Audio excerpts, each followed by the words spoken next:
Hello and welcome to Prayag Career Institute's English class। यह video competitive English के लिए है।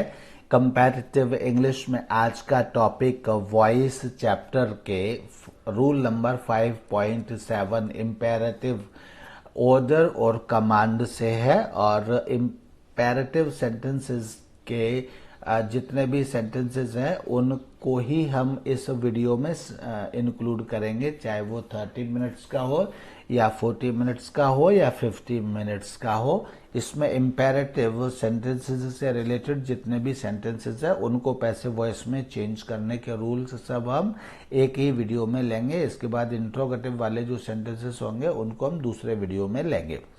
तो आइए हम स्टार्ट करते हैं आज का लेसन। इम्पेरेटिव सेंटेंसेस में कई प्रकार के सेंटेंसेस होते हैं, जैसे 5.7 में ऑर्डर और कमांड देख रहे हैं, 5.8 में एडवाइस और सजेशन देख रहे हैं स्क्रीन पर आप। तो इस तरह से सबसे पहले हम ऑर्डर और कमांड को हम लेते हैं कि इनको हम कैसे पैसिव में चेंज करते हैं। तो देखिए, tell her to wait here, सबसे पहले यहाँ एग्जाम्पल्स देखते हैं और एग्जाम्पल्स के बाद फिर यहाँ पर इसके कैसे ये किया गया है उसके विषय में है वो पढ़ते हैं। Tell her to wait here, ये एक तरह का ऑर्डर है, ये कमांड है, इम्पेरेटिव है, ऑर्डर है एक तरह का। Tell her to wait here यानी उससे कह दो कि वह यहाँ पर वेट करे या उससे वेट करने के लिए कह दो। तो इसमें सबसे पहले लेट हर यानी कि हर ये यहाँ ऑब्जेक्ट है, इसको किसके साथ कह दिया, लेट हर। एंड टेल को यहाँ क्या कह दिया, बी टोल्ड, यानी be plus third form of the verb में चेंज कर दिया, let her be told. And wait, to wait, तो यहाँ भी है tell her to wait here, तो टू वेट हियर को टू वेट हियर ही कह दिया। तो let her be told to wait here, ये हो गया, let her be told to wait here. इसी तरह से give the order to open fire, तो यहाँ गिव तो क्या हो गया, the order to open fire किसके साथ आ गया, लेट, यानी लेट के बाद आ गया, let the order to open fire be given. इसका पैसिव वॉइस इस तरह से हो गया। इस तरह से close all the gates at once, तो यहाँ पे all the gates at once, let all the gates be closed at once, ये इसका पैसिव वॉइस हो गया। अब ये कैसे कैसे हुआ, वैसे तो लगभग समझ में आ रहा है, लेकिन एक बार हम पढ़ करके फिर एनालाइज करते हैं। Number 1, a passive imperative begins with let, यानी पैसिव इम्पेरेटिव है, यानी अगर ये इम्पेरेटिव सेंटेंस एक्टिव वॉइस में और इनका अगर कोई पैसिव हमको यहाँ इम्पेरेटिव में बनाना होगा तो वो लेट से स्टार्ट किया जाएगा, यानी ये सभी सेंटेंसेस लेट से बन रहे हैं। देखिए, इम्पेरेटिव सेंटेंस में कोई एक्टिव वॉइस है वो वहां लेट नहीं आता है, लेकिन अगर एक्टिव वॉइस के किसी इम्पेरेटिव सेंटेंस को आप पैसिव वॉइस में लिखेंगे तो वह यहाँ पर लेट से स्टार्ट होगा ही होगा। ये तो एक वन रूल हो गया, एक नियम हो गया, passive imperative begins with let followed by the object, यानी कि लेट के बाद क्या आता है, लेट के बाद ऑब्जेक्ट आता है जो एक्टिव में ऑब्जेक्ट होता है। तो यहाँ क्या है, लेट का ऑब्जेक्ट हर, क्यों है, क्योंकि टेल में टेल का ऑब्जेक्ट या हर है तो लेट हर हो गया। इसी तरह से गिव का object the order to open fire है, the order to open fire या ऑब्जेक्ट हो गया। एंड इसमें ऑल द गेट्स इसमें क्लोज, क्या क्लोज कीजिए, ऑल द गेट्स, तो ऑल द गेट्स यहाँ पर ऑल द गेट्स इसमें ऑब्जेक्ट है तो इसलिए यहाँ ऑल द गेट्स इसके साथ लेट के साथ आ गया, लेट ऑल द गेट्स। उसके बाद फिर है a passive imperative begins with let, तो लेट से स्टार्ट हो रहा है, फॉलोड बाय द ऑब्जेक्ट यदि एक्टिव, यानी इन सब के साथ में जो एक्टिव में यहाँ ऑब्जेक्ट्स थे वो लेट के बाद सब में ऑब्जेक्ट आ रहे हैं। इसमें हर आ रहा है, इसमें the order to open fire आ रहा है, इसमें ऑल द गेट्स ऑब्जेक्ट के रूप में आ रहे हैं। इसके बाद है दूसरा rule, the imperative verb becomes be plus past to participle, यानी कि इम्पेरेटिव बिकम्स के साथ बी, इम्पेरेटिव वर्ब के साथ बी लगा देते हैं और उसके साथ पास्ट टू पार्टिसिपल लगा देते हैं। तो यहाँ जो भी वर्ब थी, तो क्या वर्ब क्या थी, टेल थी, इसमें गिव थी और इसमें क्लोज थी। तो इन तीनों के इस रूल के मुताबिक क्या है, बी के साथ पास्ट पार्टिसिपल, पास्ट पार्टिसिपल मतलब third form of the verb. तो इस तरह से इनके सबके साथ बी लिखकर और इस सबके साथ third form of the verb लगा दी जाएगी। तो यहाँ पे देखिए लगा दी गई, बी टोल्ड हो गया, यहाँ बी गिवन हो गया और यहाँ पर बी क्लोज्ड हो गया, यानी बी के साथ third form of the verb यहाँ पर आ गई। तो इस तरह से ये यहाँ पर इम्पेरेटिव यानी ऑर्डर और कमांड देने वाले सेंटेंसेस को हमने पैसिव वॉइस में चेंज करना सीख लिया। सारे सेंटेंसेस इम्पेरेटिव के लेट से शुरू होते हैं, लेट के बाद जो एक्टिव वॉइस में ऑब्जेक्ट होता है वह ऑब्जेक्ट आ जाता है और उस ऑब्जेक्ट के बाद third form of the verb be plus third form of the verb आ जाती है और वो हमने यहां पर देख लिया कि आ रहा है। Now in 5.8 there is 5.8 imperative sentence है और यहाँ इम्पेरेटिव क्या, एडवाइस है और सजेशन है, यानी किसी को सुझाव देना। अभी जो था ऑर्डर था, कमांड था, ऑर्डर था, अब क्या है, एडवाइस है और सजेशन है। एडवाइस में हम किसी से कह देते हैं कि आप ये कर लीजिए, आप ये कर लीजिए, आपको हमारा ये सुझाव है, आप ये कर लीजिए। तो उस तरह के एडवाइस और सजेशंस के लिए कैसे उनको पैसिव में, जो एक्टिव में होते हैं उनको पैसिव में कैसे चेंज करते हैं ये देखते हैं। जो एडवाइस और the object of the imperative verb becomes the subject, यानी इसमें जो इम्पेरेटिव में जो ऑब्जेक्ट होता है वर्ब का, imperative verb, the object of the imperative verb, imperative verb मतलब इम्पेरेटिव सेंटेंस की वर्ब का जो ऑब्जेक्ट होता है। तो इम्पेरेटिव सेंटेंस ये, इसकी वर्ब टेक है, टेक का ऑब्जेक्ट मेडिसिन। इसी तरह से ये इम्पेरेटिव सेंटेंस है, इसकी वर्ब हेल्प है, तो हेल्प का ऑब्जेक्ट द पोर। इसी तरह से ओबे योर टीचर्स, तो यहाँ पर क्या है, इम्पेरेटिव सेंटेंस ओबे योर टीचर्स है और इसकी वर्ब है ओबे, तो इसका जो ऑब्जेक्ट हो जाएगा वो क्या है, योर टीचर्स, इसका ऑब्जेक्ट हो गया। तो इस तरह से क्या है, the object of the imperative verb becomes the subject in the passive. यहाँ इनको हम पैसिव बना रहे हैं तो इनमें देखिए इसका ऑब्जेक्ट यहाँ सब्जेक्ट मेडिसिन बन गया, इसमें द पोर सब्जेक्ट बन गया, इसमें टीचर्स, इसमें सब्जेक्ट बन गया। उसके बाद the imperative verb becomes should या must plus be plus participle. Participle मतलब पास्ट पार्टिसिपल, यहां पर लिखना चाहिए पास्ट पार्टिसिपल, ठीक है। तो यह पास्ट पार्टिसिपल का मतलब क्या है, third form of the verb, यानी जो इसमें अब वो क्या बची, देखिए ऑब्जेक्ट तो इधर चला गया सब्जेक्ट बन के, ये ऑब्जेक्ट इधर आ गया सब्जेक्ट बन के, ये ऑब्जेक्ट इधर आ गया सब्जेक्ट बन के। तो अब क्या बचा, अब बची केवल वर्ब इधर, और क्या बचा, कुछ नहीं, इनमें कम से कम इन सेंटेंसेस में कुछ नहीं बचा। तो वर्ब को क्या है, या तो शुड या मस्ट, कैटेगरी के मतलब यूज के अकॉर्डिंग, जिस तरह का सुझाव है उस सुझाव के अकॉर्डिंग शुड की डेफिनेशन में आ रहा है तो शुड लगा दीजिए या लगा दिया जाता है, मस्ट की डेफिनेशन में आ रहा होता है तो मस्ट लगा दिया जाता है, plus be plus third form, past participle मतलब बी प्लस थर्ड फॉर्म यहाँ पर लगा दिया जाता है। तो इस तरह से क्या हो जाता है, द इम्पेरेटिव वर्ब बिकम्स, तो इस तरह से यहाँ देखिए टेक मेडिसिन ऑन टाइम, अब यहाँ medicine should be taken on time, यह हो गया, शुड लगा दिया आपने, medicine should be taken on time. The poor should be helped, यहाँ हेल्प द पोर, पोर के साथ द पोर लिख करके और be plus third form must should या बी प्लस के साथ बी प्लस थर्ड फॉर्म लगा दिया, the poor should be helped. Teachers must to be helped, sorry teachers must to B obeyed, क्योंकि यहाँ मस्ट हमने इसलिए लगा दिया क्योंकि अगर अब ये नहीं करेंगे तो आप सीखेंगे क्या। बाकी तो ये न करें आपकी इच्छा है, लेकिन इट इज वेरी नेसेसरी। हालांकि मेडिसिन के साथ भी मस्ट लगाया जा सकता है, लेकिन वहां पर शुड लगा दिया है आपको बताने के लिए।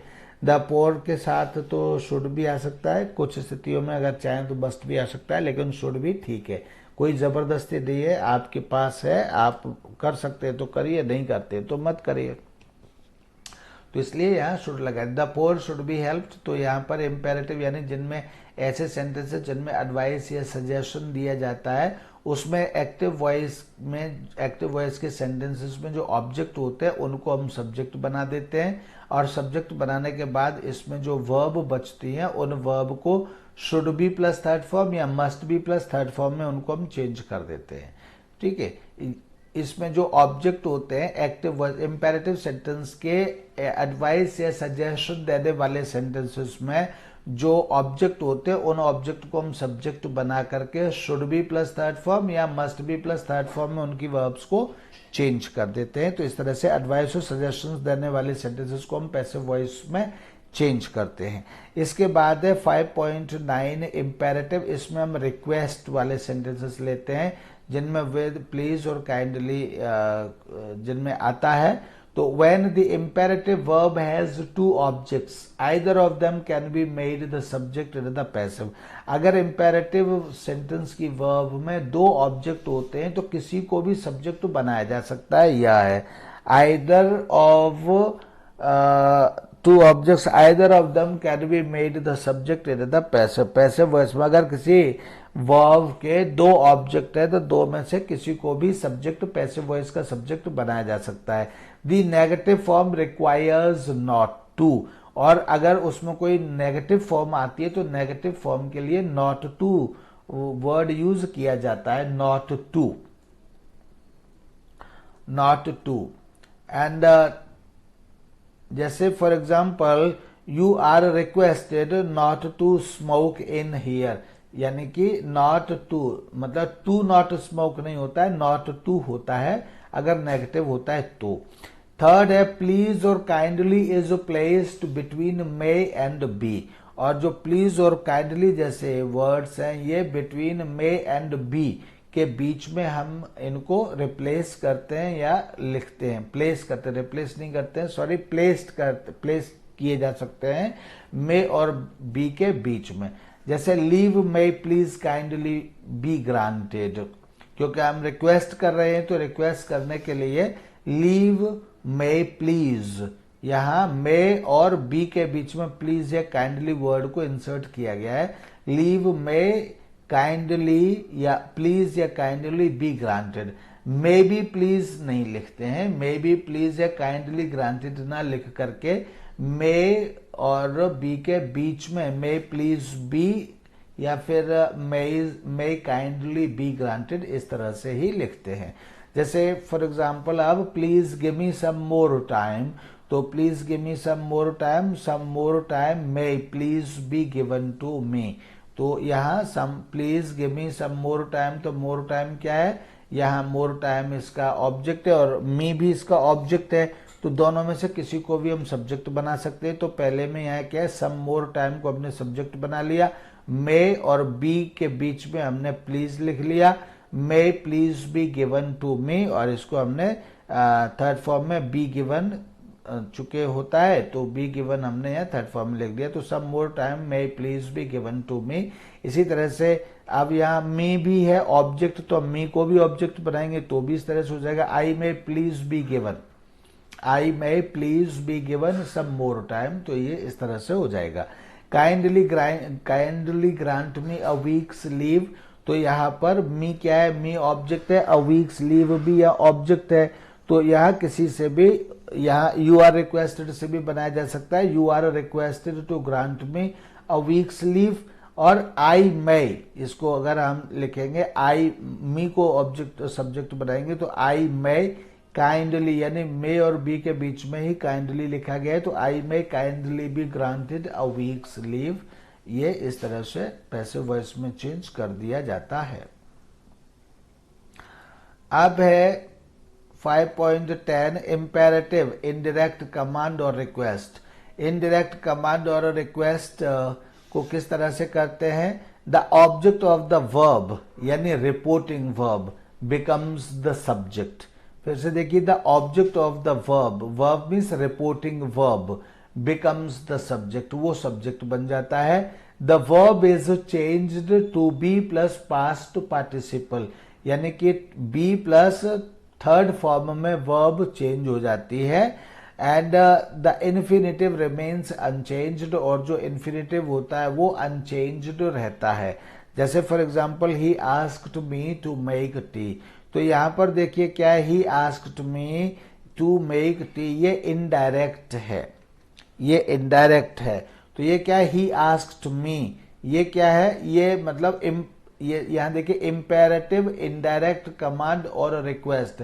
इम्पेरेटिव इनडायरेक्ट कमांड का मतलब है कि पहले ये डायरेक्ट स्पीच में लिखे हुए थे, अब डायरेक्ट स्पीच से ये सेंटेंसेस इनडायरेक्ट में लिखे गए हैं, इस तरह से ये इनको इनडायरेक्ट कमांड और रिक्वेस्ट कहा जा रहा है। तो ही आस्क्ड मी, ये क्या है, ये मतलब एक तरह से ये इनडायरेक्ट में चेंज होकर के डायरेक्ट से आया है, तो इसलिए ही आस्क्ड मी यहाँ इसकी हो गई रिपोर्टिंग वर्ब, ये हो गई। तो the object of the reporting verb, तो object of the reporting verb क्या है, यहाँ मी हो गया, तो मी को हम सब्जेक्ट बना सकते हैं, बिकम्स द सब्जेक्ट। तो पहले ये देख लीजिए, the object of the verb यानी reporting verb becomes the subject, तो ही आस्क्ड मी, तो इसमें मी क्या बन जाएगा, इसमें सब्जेक्ट बन जाएगा पहले रूल के मुताबिक। शी रिक्वेस्टेड हिम, तो यहाँ शी रिक्वेस्टेड हिम क्या है, ये रिपोर्टिंग वर्ब है और इसका ऑब्जेक्ट क्या है, हिम, तो इस सेंटेंस में ही इसका सब्जेक्ट बन जाएगा, यानी हिम सब्जेक्ट बन जाएगा, तो सब्जेक्ट बनने पर ये ही हो जाएगा। I requested them not to make noise, तो यहाँ आई रिक्वेस्टेड देम क्या है, ये रिपोर्टिंग वर्ब है इनडायरेक्ट स्पीच की, तो रिपोर्टिंग वर्ब की जो ऑब्जेक्ट है वो क्या है, देम, तो देम को यहाँ पर देम ऑब्जेक्ट है तो आगे इसको सब्जेक्ट बना सकते हैं, पैसिव वॉइस में इसको सब्जेक्ट बनाया जाएगा, तो देम का क्या हो जाएगा, दे हो जाएगा। He advised me to take some exercise, तो ही एडवाइज्ड मी, यानी इसमें रिपोर्टिंग वर्ब क्या है, रिपोर्टिंग वर्ब है ही एडवाइज्ड मी, और रिपोर्टिंग वर्ब का ऑब्जेक्ट क्या है, मी, तो इसलिए मी को यहाँ सब्जेक्ट बनाया जाएगा, तो फिर से क्या हो जाएगा, आई हो जाएगा। तो एक तो ये पहले रूल के अकॉर्डिंग ये हमने कर लिया।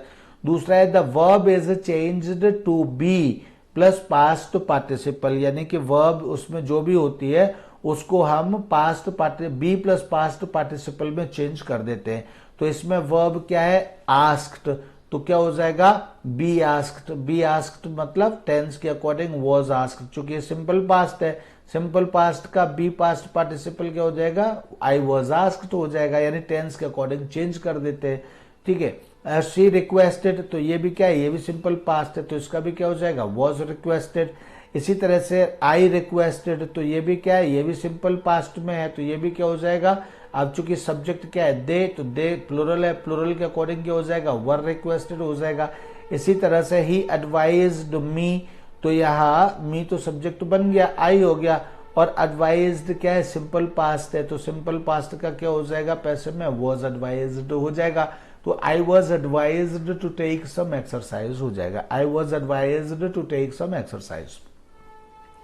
इसी तरह से हमने दूसरा भी यहां देख लिया सभी में, verb is changed to be plus past participle, वो भी इधर से इधर हमने दोनों चेंज करके देख ली। द इन्फिनिटिव रिमेन्स अनचेंज्ड, अब इसमें जो इन्फिनिटिव होता है वो इन्फिनिटिव फॉर्म में ही रहता है, उसको हम चेंज नहीं करते हैं।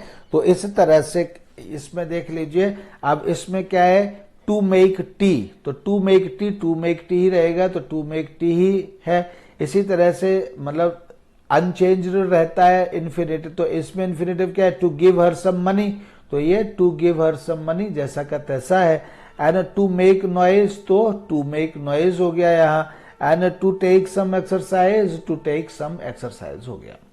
ठीक है, आप चूंकि नॉट यहाँ है, नॉट टू मेक है, तो यहाँ भी नॉट टू मेक हो गया, नॉट टू मेक नॉइज। तो यानी इन्फिनिटिव जो होता है जैसा होता है वैसा ही हम रखते हैं, उसको चेंज नहीं करते। तो इस तरह से he asked me to make tea, ये इनडायरेक्ट सेंटेंस है, और इनडायरेक्ट स्पीच के सेंटेंस को हमने यहाँ चेंज किया, और ये हो गया I was asked to make tea. She requested him to give her some money means he was requested to give her some money. I requested them not to make noise, they were requested not to make noise हो गया। He advised me to take some exercise, I was advised to take some exercise। इस तरह से ये sentence यहाँ भी आपका solve हो गया। और इसमें मैंने कहा तो था कि इम्पेरेटिव सेंटेंसेस ही हम इसमें लेंगे, लेकिन अब मुझे लगता है कि अभी आपका ये वीडियो 19 मिनट्स का हुआ है, तो इसलिए मैं इसमें इंट्रोगेटिव भी ले रहा हूँ। और इंट्रोगेटिव में देखिए 5.11, अब इंट्रोगेटिव क्या है, इंट्रोगेटिव यस और नो वाले ये क्वेश्चंस होते हैं। तो do does did becomes is are was were, यानी अगर डू डज डिड आया है इंट्रोगेटिव सेंटेंसेस में, तो डू डज डिड आया है तो वो क्या बन जाते हैं, वो इज आर या वॉज वर बन जाते हैं। हैव मतलब डायरेक्ट कोई सेंटेंस एक्टिव वॉइस में इंट्रोगेटिव है तो उसके लिए है। और अगर हैव प्लस पास्ट पार्टिसिपल आया है यानी प्रेजेंट परफेक्ट आया है तो वह हैव बीन या हैज बीन बन जाता है ना, यानी उसमें बीन लग जाता है प्लस पास्ट पार्टिसिपल यानी कि third form of the verb. Passive voice का मतलब ही होता है third form of the verb, तो वो third form of the verb बन जाती है। इस तरह से did they solve the problem, तो डिड दे सॉल्व क्या है, ये चूंकि पास्ट का है तो पास्ट का क्या हो जाएगा, was the problem solved, plus जो है प्रॉब्लम को तो सब्जेक्ट आप बनाओगे ही, और बाई को या ये दे वगैरह को जो एक्टिव के जो सब्जेक्ट होते हैं इनको छोड़ दिया जाता है। तो did they solve the problem, was the problem solved हो गया। Can they solve the problem, can the problem be solved हो गया। Have they done the work, has the work been done. यहाँ पर क्या है, वर्क क्या है, ऑब्जेक्ट है तो ये सब्जेक्ट बनाया जाएगा, इसमें प्रॉब्लम ऑब्जेक्ट है तो इसको सब्जेक्ट बनाया जाएगा, इसमें प्रॉब्लम ऑब्जेक्ट है तो यहाँ भी प्रॉब्लम को सब्जेक्ट बनाया जाएगा। और यहाँ डिड है तो यहाँ वॉज आ गया, कैन है तो कैन ही रहा, एंड हैव है तो हैव है लेकिन यहाँ उसके अकॉर्डिंग नए सब्जेक्ट के अकॉर्डिंग हैज और हैव चेंज हो जाएगा। तो जिस तरह से डिड कैन हैव ये पहले आए हैं उसी तरह से यहाँ पर ऑक्सिलरी वर्ब पहले आ जाती हैं और इनको इंट्रोगेटिव में इस तरह से चेंज कर दिया जाता है। तो इसी तरह से इंट्रोगेटिव सेंटेंसेस वाले जो सेंटेंसेस है, डू यू रीड, इस तरह से do you read a book, is a book red, is a book red, इस तरह से ये सेंटेंस हो जाते हैं। आई होप कि मुझे आपकी ये समझ में आया होगा। एंड देन इज इंट्रोगेटिव, ऐसे इंट्रोगेटिव जिनमें who what which as subject आता है, तो such questions usually begin with a question word and a preposition is placed at the end of the question. Who wrote this poem? तो who was this poem written by, यानी जिनमें जो who से इस तरह से who what which ऐसे जो such questions usually begin with a question word, तो इस तरह के जो क्वेश्चंस होते हैं वो क्वेश्चन वर्ड से शुरू होते हैं। तो and preposition is placed at the end of the question. जब उनको पैसिव वॉइस में चेंज करते हैं तो पैसिव वॉइस में चेंज करने के लिए उनके साथ एक प्रेपोजिशन लगा दिया जाता है। Who wrote this question, who was this poem written by, इस तरह से ये पैसिव वॉइस में हो जाता है। Which actor did the police arrest in the murder case, तो which actor was arrested by the police in the murder case, तो यहाँ पे देखिए अरेस्टेड बाय पुलिस यहाँ आ गया। इसी तरह से व्हाट विल सेटिस्फाई यू, तो what will you be satisfied with, यानी कि यू को हमने यहाँ पे सब्जेक्ट बना दिया, what will you be satisfied with यहाँ पर हमने प्रेपोजिशन लगा दिया। यानी हु व्हाट विच वाले जो सेंटेंसेस होते हैं और अगर इंट्रोगेटिव इस तरह के वर्ड से शुरू होते हैं तो उनको पैसिव वॉइस में चेंज करने के लिए उनके लास्ट में हम यहाँ वर्ब के बाद में कोई प्रेपोजिशन लगा देते हैं। जैसे यहाँ रिटर्न के बाद बाई लगा दिया, यहाँ arrest in the arrested by, यहाँ बाई लगा दिया एंड यहाँ पर हमने विद लगा दिया।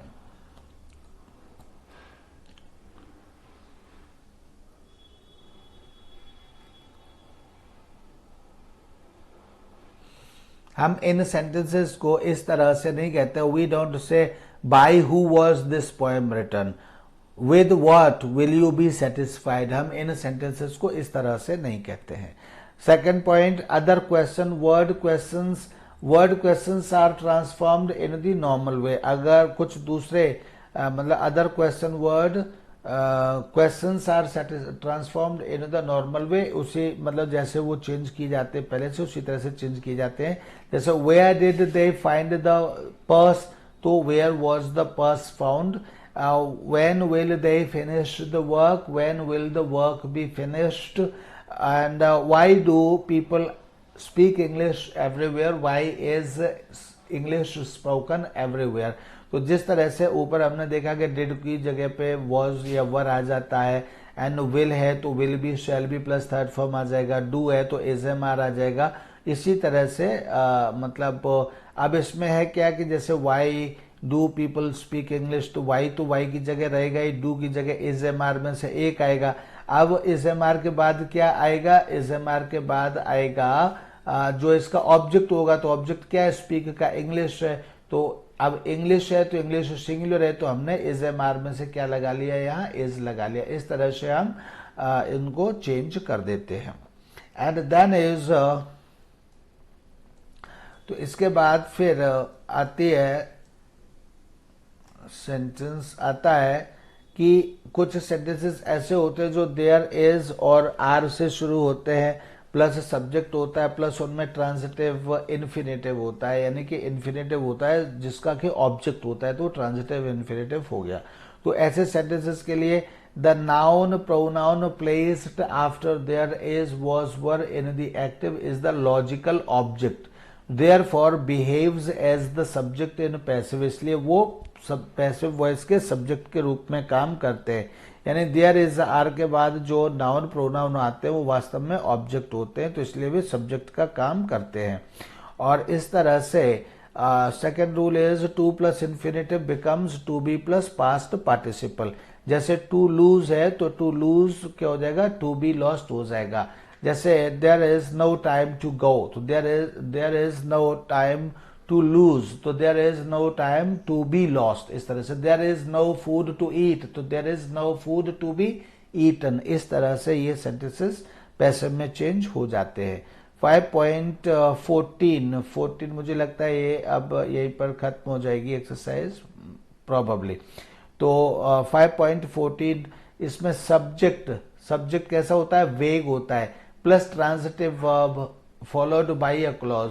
तो कुछ ऐसे सेंटेंसेस होते हैं जिसमें सब्जेक्ट यानी वेग सब्जेक्ट होता है, यानी सब्जेक्ट क्लियर नहीं होता है, और उसके बाद ट्रांजिटिव वर्ब होती है, और इस ट्रांजिटिव वर्ब के बाद कोई क्लॉज यानी पूरा का पूरा सेंटेंस आता है जो क्लॉज का काम यानी कि नाउन प्रोनाउन वगैरह का किसी का काम कर रहा होता है। तो ऐसे सेंटेंसेस में हम कैसे उनको चेंज करते हैं पैसिव वॉइस में, तो वेग active subject is changed into it. जो वेग एक्टिव सब्जेक्ट होता है उसको तो हम इट में चेंज कर देते हैं, पूरे के पूरे को उठा करके इट में चेंज कर देते हैं। Verb is changed into is या वाज प्लस पास्ट पार्टिसिपल, और वाज उसकी जो वर्ब होती है उसको इज या वाज प्लस थर्ड फॉर्म में हम चेंज कर देते हैं। जैसे पीपल बिलीव तो इट इज बिलीव्ड हो गया। दे से, तो दे से इसमें मतलब दे से मतलब कौन से क्लियर नहीं होता है, यानी आम पब्लिक के लिए कहा जाता है ये। तो दे से को किस में चेंज कर दिया, इट इज सैड में चेंज कर दिया। दे होप्ड इसको इट वाज होप्ड में चेंज कर दिया। People thought it was thought में चेंज कर दिया। इस तरह से इनको भी हम चेंज करके आगे जो भी कुछ कहना है वो हम पूरी की पूरी क्लॉज लगा करके कह देते हैं। जैसे they say that Ram was married to Sita, तो it is said that Ram was married to Sita। इस तरह से सेंटेंस बन जाते हैं। people say that time once spent never comes back, तो it is said that, और it is said that the time once spent never comes back। तो इस तरह से ये पैसिव वॉइस बन जाता है। इसके बाद है 5.15 कॉम्प्लेक्स सेंटेंसेस। तो कॉम्प्लेक्स सेंटेंसेस में क्या होता है, जो सेंटेंसेस कॉम्प्लेक्स होते हैं, अब ये पूरी मैं इसको खत्म नहीं करूंगा क्योंकि आगे के लिए फिर बहुत कम ही बचेगा। तो कॉम्प्लेक्स सेंटेंस को चलिए, मैं ज़्यादा लंबा हो जाएगा तो इसको फिर आप बोर हो जाएंगे, तो मैं इसको यहीं पर फिनिश कर रहा हूँ आज के लिए यहीं तक। एंड कॉम्प्लेक्स सेंटेंसेस वाला जो टॉपिक है वो अब हम नेक्स्ट उसमें लेंगे। आज के लिए यही, थैंक यू, बाय बाय।